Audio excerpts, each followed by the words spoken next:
انضبطت العلاقة قبل سقوط النظام وفي مرحلة النضال ضد بۆ لە دەستدانی سەرکردە مامجلال سەرۆک کۆماری پێشووی عێراق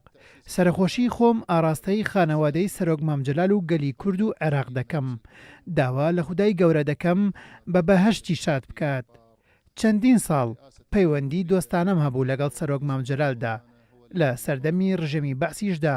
لەگەڵ سەرۆک مامجلالدا پەیوەندیم هەبووە لە سووریا لە عێراق لە کوردستان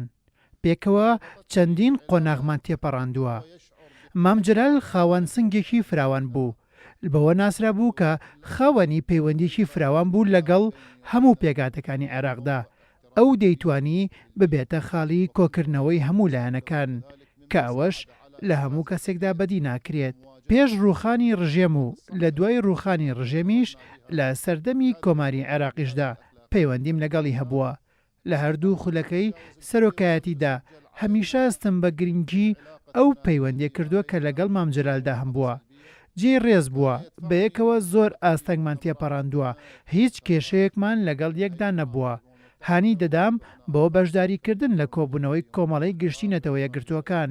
منیش پێم خۆش بوو ئەو بەشداری بکات لە کابینەی دووەمی حکومەتیشدا بەیەکەوە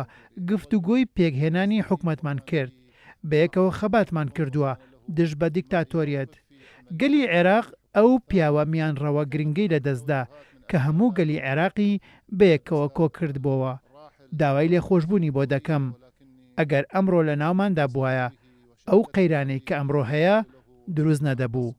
لەبەرەوەی تێگەیشتنی هەبوو بۆ هەموو چوارچێوەی سیاسی و دیموکراتی و دەستوریەکان هەمیشە دەیوت کە کوردستان لە چوارچێوەی عێراقێکی دیموکراتی فیدراڵ بڕیاری لە چارەنووسی خۆی داوە داوا لە سەرکردەکانی تر دەکەم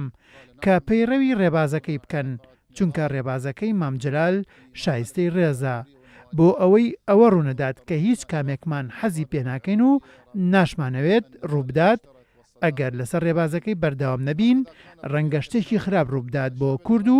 کە ساڵانێک ناڵاندوێتی بەدەست دیکتاتۆریەتەوە دەمانەوێت گەلی کورد پارێزراو بێت كنا نشعر حينما نجلس معه أنه لنا جميعا ومعنا جميعا